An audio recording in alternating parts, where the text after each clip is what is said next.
வெண்பருத்தி நூலெடுத்து வாய் வெடிச்ச பூவெடுத்து நான் அணிஞ்சிட தொடுத்து வச்ச நடினமான மாலை இது.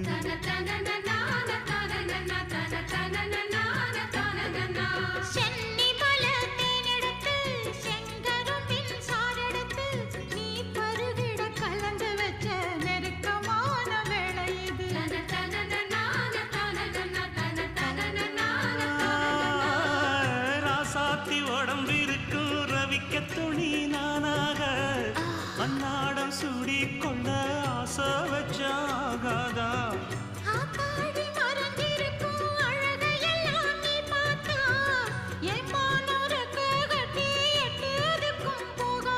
அடிச்சி சக்கரையே எட்டி நீயும் நிக்கிறையே நான் ஏங்கி ஏங்கி பார்க்கிற போறாங்க.